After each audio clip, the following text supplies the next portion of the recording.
All right, my friends, welcome to episode 241 of Prof and Dev Play Games. My name is Larry, the professor at Prof Plays Games on Twitter. Over there is Anthony, the dev at Summer Speak, and this weekend I spilled sticky tea on my Nintendo Switch, like a moron. So that was how my weekend went. How about you? Hopefully you enjoyed the tea. You got I mean, some the of tea it was in your amazing. mouth. I did DoorDash to get the tea that I haven't had in since we started this whole craziness as a treat, and it was so good. But yeah, then today I found my screen protector that I didn't put on my new Switch, so I'm gonna clean it off and put that on there. Oh, that's a good plan. Yeah. No, that screen protector's been great. I know you got me them, and Yeah, they're great. saved my butt a few times.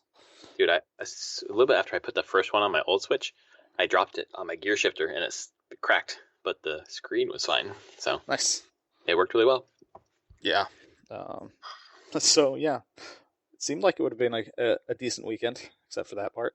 Yeah.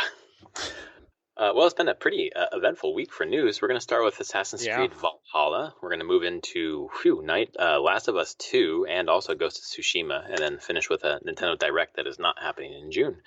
So why don't we start with Valhalla? We had the teaser and then the trailer reveal. Yeah, for the cinematic trailer.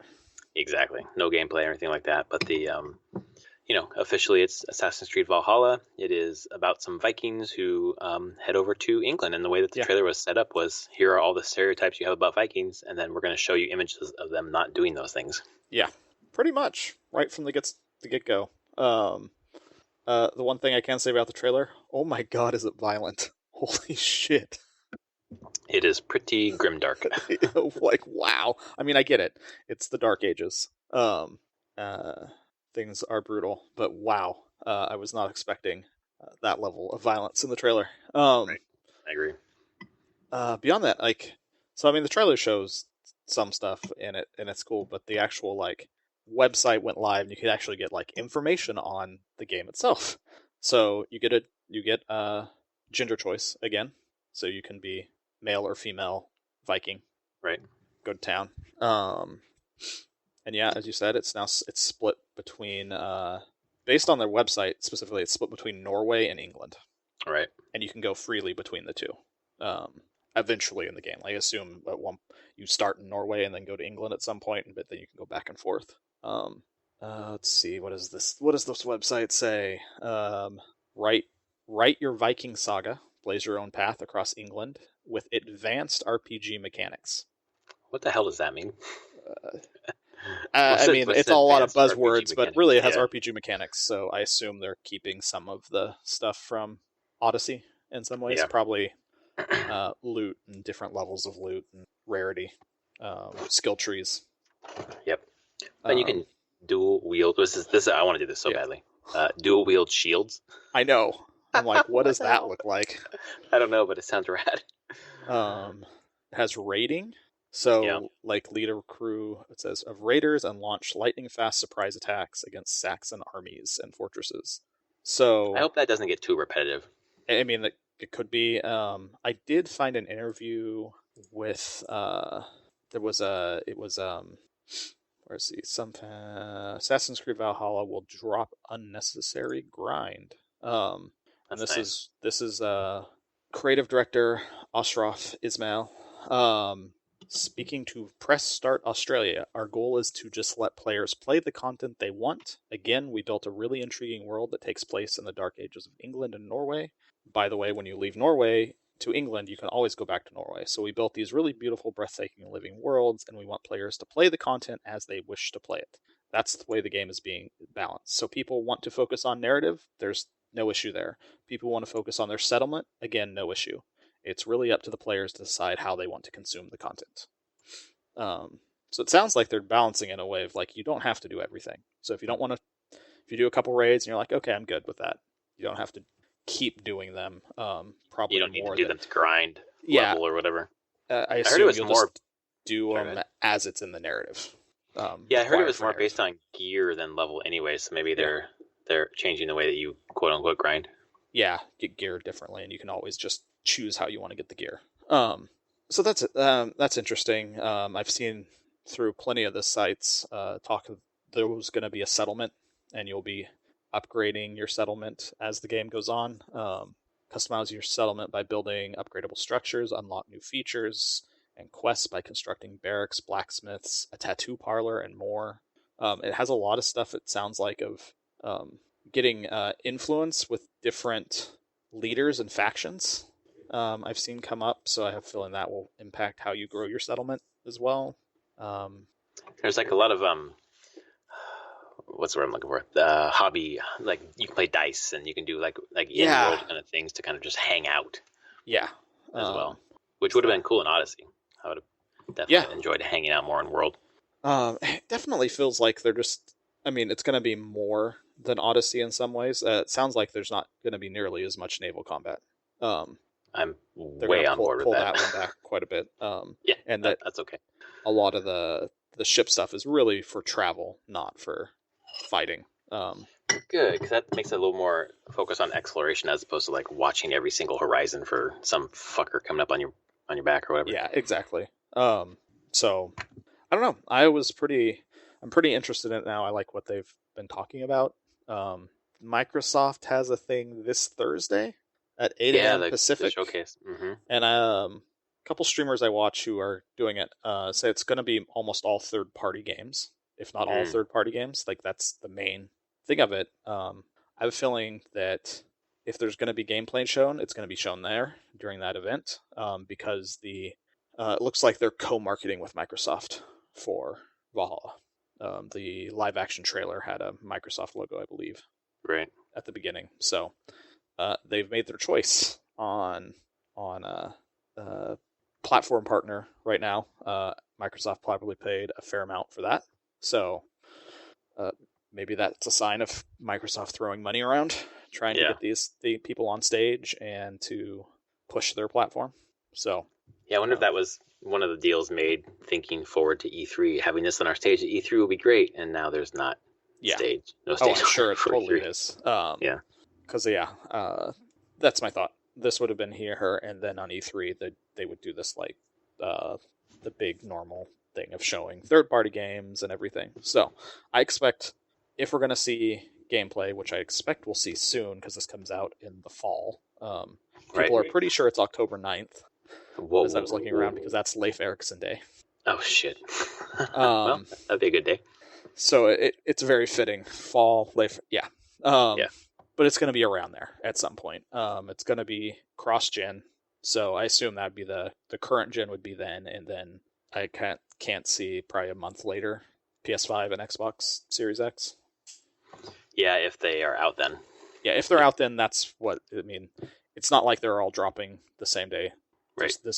A version of Valhalla will drop whenever those other consoles, the new next gen, drops. I don't know. I said the trailer was cool.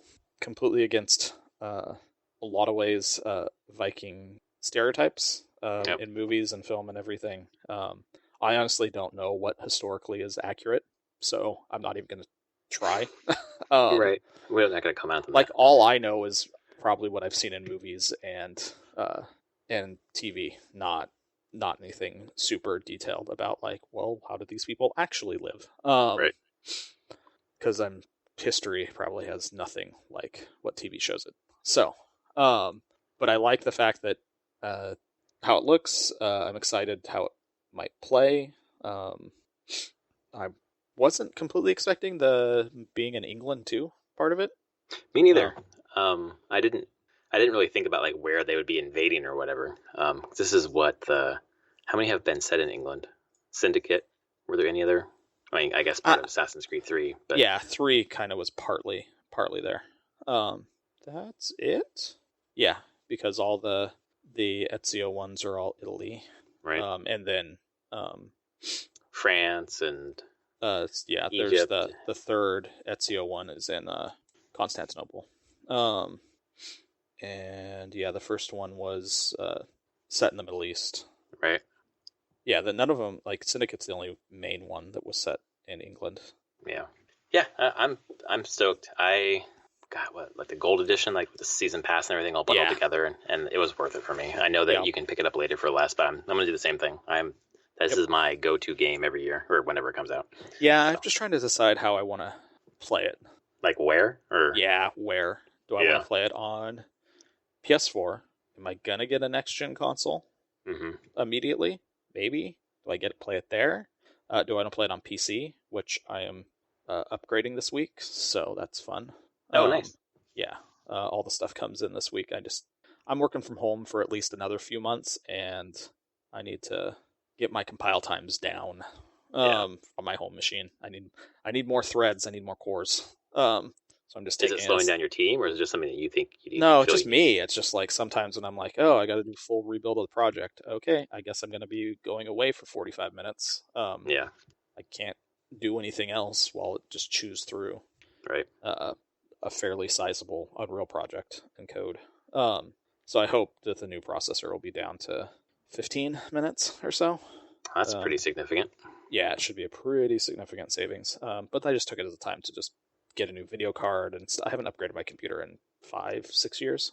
So it was a good time to just be like, okay, let's do this so I don't have to upgrade for another 5 or 6 years. Right. Same motherboard? No, new motherboard. I have to get new everything. New everything. Like stuff's all shifted. I guess I could have kept my video card, but no, it's 5 years old. It's time for a new video card. Do they fit inside your current tower or a new tower? Yeah. I got a new case last year. Oh, okay. Because my previous case, the power button fell off. Oh shit. Okay. I was having to jump my computer to start it. Like short the 2 wires. Oh Jesus Christ. Yeah. For a little bit there until I got this new case, which I love this new case. So everything will just go into the new one. But then I'm like, do I want to get this on the PC then? Because I could make it look really pretty on the PC. Yeah. But I do like those trophies. No, those are pretty addictive. I have found. It's dumb. It's really dumb. But that's what the point compelling. Is. Right? Yep, exactly. Like, well, I like this ecosystem because I can keep building those fake internet points. Yep. And I did Platinum Odyssey, so right. I don't know. We'll see as time gets close. I don't have to make a decision now, so I will wait. I'm not going to get the big $200 thing with a statue. Even though the statue one comes with the statue of the female Viking. Oh, nice. Which I don't know if it's the same. I'm going to play as. I don't know if it's the same name. They don't say. They just say you can, and they always call the main character Ivor. Right. Eivor. I don't know. Yeah, looking forward to it though. Yes, me too. After our experience with Odyssey, I'm looking super forward to this. Sounds like the director of this one was the director of Origins and Black Flag 4. Black Flag Assassin's Creed 4. Yeah. So good track record. Exciting. Yeah. And dual wielding shields. I'm so into that. Oh my god. This is simple things that really get me going. It's true. Speaking of simple things, this was a hard story to follow through this week about Last of Us 2 fucking leaked. And initially they were saying it was a disgruntled ex-employee who got stiffed on their money, and people ran with that story because that sounded good. But, and by they, it was not Naughty Dog saying this. It was No. Yeah, it's just some rumors that were starting. Yeah, exactly, rumor. But Jason Schreier today on Twitter was like, okay, after talking to 2 people with direct knowledge of how the leak happened, I have a good idea what happened. Short version, hackers found a security vulnerability in a patch for an older Naughty Dog game and used it to access Naughty Dog servers. I think the footage that leaked is from devs playing an early build. Most importantly, rumors of this being an act of protest by a contractor whose pay was robbed are not true. Naughty Dog actually extended pay and healthcare benefits for contractors due to COVID. And then later today, it was Sony and Naughty Dog maybe said that they've tracked down the pair of people, it sounds like, who were responsible. Well, enjoy that. Dude, like how much jail time? Probably not a whole lot of jail time, but a lot of financial ruin there. Well, this is certainly based upon the reaction people had to the content in the story for part 2. You know, if you believe the internet or whatever, people are like, I'm not going to play this game. Like, I know what the story is. Why would I want to play it? So we'll see if that's true or not. But yeah, I doubt that. Honestly, I'm sure there's a few people, but yeah, but they could. I'm sure Naughty Dog and Sony could claim financial not hardship, but like impact based on. Oh yeah, I know that's not going to be suing anybody. I honestly, it will be a legal case of hacking and the whole thing. I just don't know. A lot of times those don't go to jail time. They go to just hundreds of thousands of dollars of fines. Right. So that's crazy. But then also all that stuff coming through. Did you see the release date now?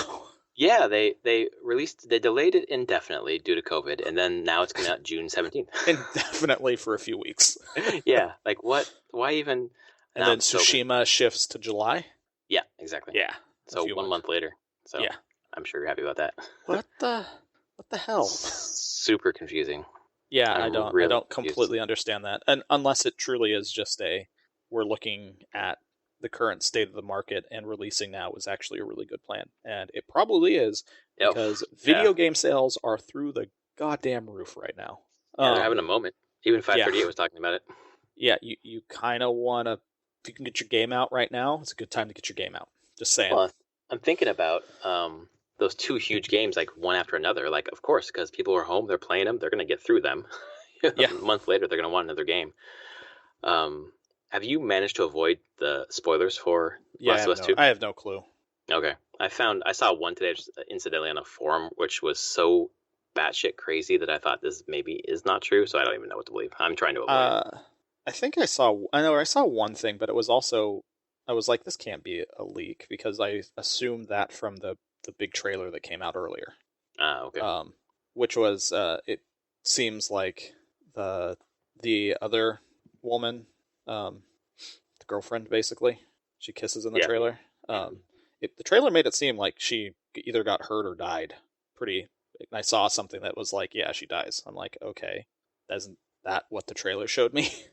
I mean, that's how the path of revenge was set. I mean, the trailer was pretty explicit that Ellie was out for revenge.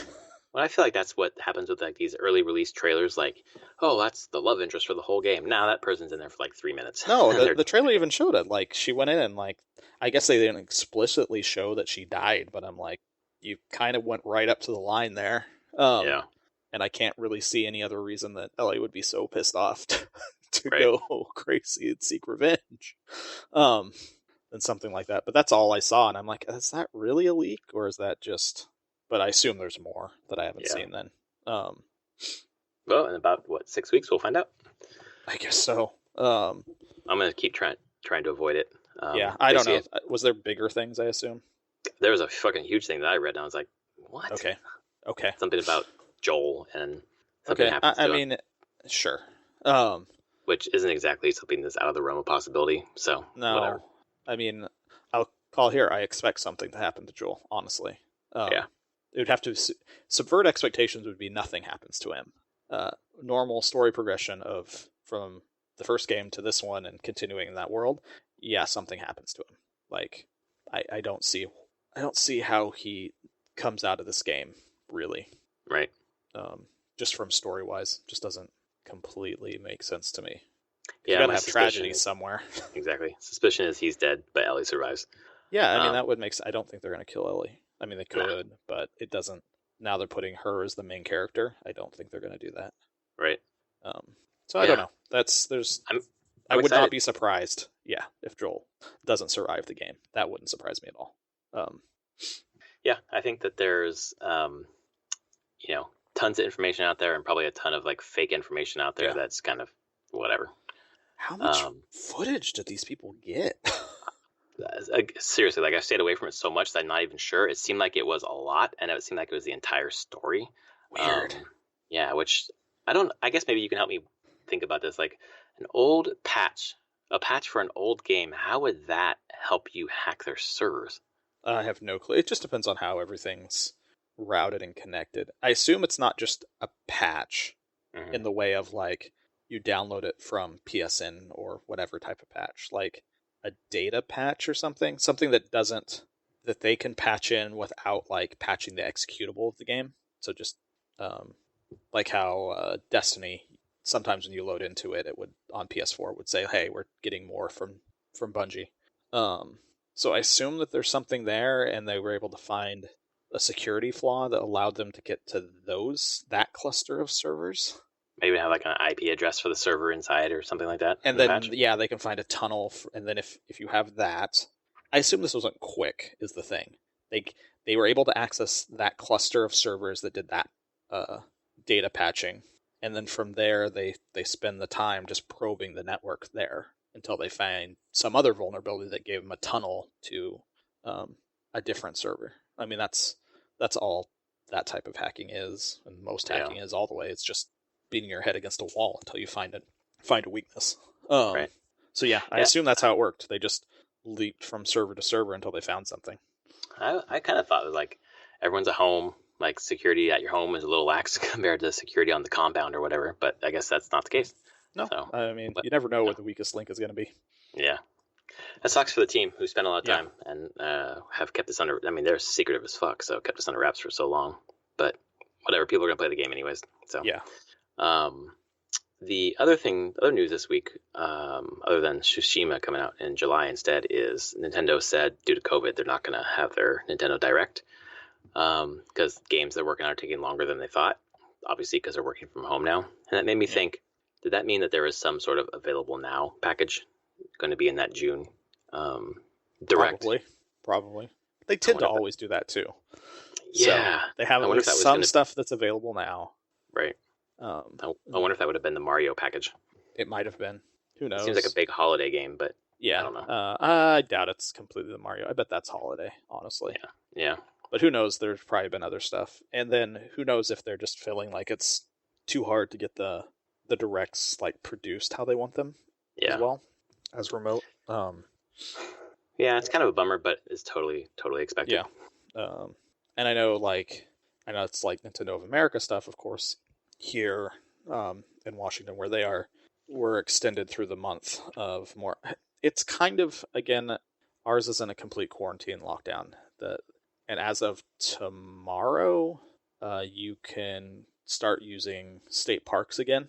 Not for camping, but you can actually just go to day use in state parks. As long as you socially distance, you can go back out to them. They open up. City parks are open again. A couple other things open back up as well. And retailers, non-essential retailers, can start doing curbside pickup as well. So GameStop can open up again. Yeah. The game store I go, the tabletop game store I go to, they've been working. They just launched a whole digital storefront for whatever they have in their store. Mm-hmm. And you can just buy it there. And they're like, okay, pay for it there through the website. We'll let you know when we have it all together. It'll only probably take us like an hour. Come down to our parking lot, call us, let us know you're there, pop your trunk, get back in your car. We'll bring the stuff down, put it in your trunk, and we'll walk away and you can close it and drive away. So I like that system. Our winery does that too. Only problem is we have a hatchback, so there's not really a trunk. I know, I can pop the glass though. Well, I just have them put on the sidewalk and get out when they're gone. Oh, that's true. Like either way, I was like, but it sounds like a lot of stores will be able to start doing that in Washington starting this week. So yeah, as long as people are responsible. Like Huntington Beach, for example, people are just like fucking all in each other's grill and being pissed about it and being fucking entitled assholes. And it's like, if you could do it responsibly, it would be open. Yeah, and it wouldn't be that hard. They closed you back down, not us. Yeah, because you guys are assholes. So pretty much. But I was going with I don't know what Nintendo's policy is, but Amazon is pretty much telling employees, for the most part, unless you can argue why you need to be in office, that you should work from home until at least until October 2nd. Yeah. Microsoft is following the same lead. I assume Nintendo is also following the same lead up here. I'm sure. And then I don't know about Japan, Nintendo Japan. I know that Japan has had a couple spikes of coronavirus. Like it had mellowed and then spiked back up again. So I mean, we're seeing that here everywhere. Like the biggest spike right now is fucking Michigan, where they've been having a ton of those protests. Michigan. Yeah, and it's here in the Midwest, which we always knew the stuff would start on the coast and move inward. Yeah. I mean, there's our school is like opening up the kids center as well, the preschool basically. We're like, we're not bringing. They argue that it should be open for essential workers, which is true. Sure, that's children fine. of abuse, which I didn't quite understand. But their underlying logic is all based on CDC data, which is suspect in my mind. And there's County of San Diego guidance about masks, for example, that kids over 2 have to have masks. Anyone over 2 have to have masks in certain situations, especially when they're in buildings or close to each Yeah. other. So then the guidelines, the whatever for hours opening up says, oh, the kids won't wear masks. We'll wear masks, but they don't have to wear masks. It's like the county says we have to, and in your situation, you have to. So what? I don't know. What's going on? There's some flaws in the plan. Yeah, I'm just more surprised. I'm like, it's not like anyone at your school is using it. No, not like it's yeah. It wouldn't be for us. It would be for essential workers, which is fine, which is great. But then if they go and then want to stay, we lose our spots, which sucks because we had to be on a waiting list for 2 years. It seems really weird. How calm I sound right now is the opposite of how I feel. Yeah. But no, it just seems like a really odd. I mean, I get opening for essential workers or wanting that to be a possibility, and that's cool. But I have a hard time seeing like you said, there's flaws to the plan overall. There are, and right. All the preschools and some of them in the state have stayed open, but all the ones related to the colleges near me are closed through August. Okay. So I'm not sure why we need to open up now. And then our Senate is talking about being online for fall, so that'll be a conversation tomorrow. I assume we're going to be online for the most part in fall, except for like labs and things like that can't be online. Yeah, that makes sense. So I mean, like I've said every single podcast, this is 2020 for us. Yeah, yeah. So, and with Nintendo being slower, I just don't know. I'm like, things are going to be closed for a bit for them. So, yep, right. Hopefully they can transition a bit better. It would be nice to get that slowdown. It would be nice to get that Mario 64 remake sometime this year. Yeah, but I also can wait for games, so it's fine. Because I'm still playing God of War. There you go. It's a nice transition here. Yeah. Man, every other night, man, 2 hours, solid. It's great. I'm just like off the beaten path, exploring, then getting back to the main, critical path, and then just like leveling up. Like I guess I'm leveling up, but I'm mainly just exploring the story, and the combat is so deep and so varied and so interesting. It's kind of a buggy game, though. Really? Like there are chests that won't open, there are doors that won't open, there are enemies that glitch, like they get stuck in some sort of geometry and they're just like they won't die, so I can't advance. So I had to like restart my save. I've had to restart my save probably 15 times since I've been playing. Oh, wow. It's bugged out that unexpected. many times.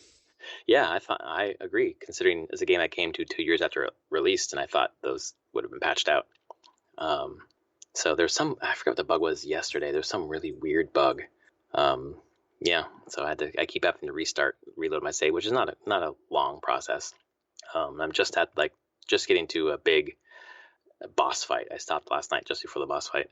And I'm super enjoying it. I'm again, just really enjoying sinking into a long experience over a regular cadence every other night. Yeah. More Windwaker with my daughter. Nice. I was going to ask. She is fucking into it, man. Like other games, she's like, play for 5 minutes. She's like, oh, let's try something else or do something else or whatever. This game, she's like, I want to know what happens next. Where's that little leaf guy? He's hidden somewhere in the Forbidden Forest. Let's go find him. And you remember the basically the third island in Wind Waker, the forest island where the Deku spirit is? Yeah. Those fucking little pods you'd have to jump into. Yep. And then it shoots you up. Okay, so I fucking hate that part. But then I go to the outside and you have to use your leaf to go across to I don't know if this is in the GameCube version, but you go across to where there's like a Nintendo vault where you bring your pictographs and he makes like statues or whatever. I don't remember that. But I got over there and I tried. My daughter wanted me to get on the ladder, which I knew I couldn't get on, but she wanted me to try, so I did. Fell in the ocean, no way to get back up. Had to swim all the way back to the beginning of the island and go all the way back through. Everything, go all the way through to get back. It took me like 15 minutes to get back there. I was just like, there's some spots in this game are like that where it's you miss a jump, you miss something, you have to go back quite a ways. But you also knew that you weren't supposed to do that jump. I knew that, yes, 1000%. However, if you fell off the island for some reason, you could not get back up. But yes, I knew for sure that I was not supposed to do that jump. But my daughter demanded it, and I said, okay. This is a sacrifice that you make. Yes. And as soon as I fell in the water, I'm like, look, it's going to be 15 minutes so I can get back there. Do you want to do that, or do you want to stop and come back another day? She's like, I want to watch. Okay. And she did. Her attention is wrapped like no other game. It is crazy. She loves it. And it's a lot of fun. But then, she always asks, like, why did the bird take Link's sister? Why did that girl fall in the forest? Why did the leaf fall in the forest? Why do you have to help the dragon? And I realized that everything is just like there's a main quest and you go somewhere and they say, oh yeah, I'll help you with that, but first help me with this. It's just like everything is like helping someone do something, which is video games in general, I guess. Yeah. Oh yeah. And then I did a little bit of Fire Emblem. Nice. Which is great. I got every weekend. You get to choose like the 4 things you want to do: rest or instructor. I always choose explore the monastery every time. And then finally, there was a professor that I ran into who said, like, you explore the monastery too much. I was like, wow. Is that triggered because I don't know. I do that, or do other people see that at random times too? I have no clue. You don't remember? I don't remember it. Yeah. Okay. Because I do it every single weekend. And I'm like, okay. I usually did it once a month. Oh, okay. I should probably do that. Because you only need to really do it once a month. Yeah. I don't know why. Maybe a second time if I needed to sit there and make everyone eat a lot of food so that I could teach them better. Yeah. It's like, come here. You're all sitting down and you're just going to shove food in your face. Cool. Just like my classes. Yeah. That's funny. Because usually you exhaust the conversation stuff in one weekend. Yeah. I guess that's probably what's happened. I just haven't noticed. I don't know. What about you? What are you playing? Still Final Fantasy 12 a bunch. Loving it. On your Switch, right? On Switch. Nice. Just progressing through it. I realized now that I'm like, it was one of the first Final Fantasies that put it has a lot of hidden side stuff, but a ton of its side content is very much out there and it tells you about it. And you can engage in it or not, but it's like the 45 hunts in the game. They're there, you get them, and it's like you can do them or not. But there's a good chunk of stuff that's just not hidden of side content. It's just like where honestly a lot of earlier Final Fantasies hid a lot of that stuff. Didn't hide it, but just didn't surface it. It's like you need a guide or need to read something to know that you can do this stuff. Right. So I'm just having a bunch of fun with that. The new game I played at least a bit of on the PC Game Pass was Gears Tactics. Oh, nice. How's that? It's really good tactics game wrapped in Gears aesthetic, which I don't like. So I enjoyed the tactics part of it. It's really good. Each turn feels, especially as it gets harder, it feels like a puzzle to solve a lot of ways. Because it's always seeming you're just like, stuff will happen. You're like, how the fuck do I get out of this? These odds are insurmountable. And then you start working through your turn of being like, okay, if I do this and then do this and do this, and the chain reaction just goes, and you're like, oh, I survived and I did really well. That's really cool. And I mean, people will be like, oh, always compare it to XCOM, and it doesn't completely deviate from. I mean, it's a tactics game, and it's turn-based tactics. You go, enemy goes, back and forth. But a few things are in Gears Tactics. It's free movement, not grid-based. Which is more of a feeling thing than the grid thing, because the part that makes it somewhat feel grid-based is when you go into cover, you slot into cover. And only it's not like you can stack multiple people in the same cover. There are slots to the cover. If there's a low wall, and there's 3 slots, then there's 3 distinct slots that the players can go to. It's not like you're free to be anywhere on that wall. So it still has some snapping at different places.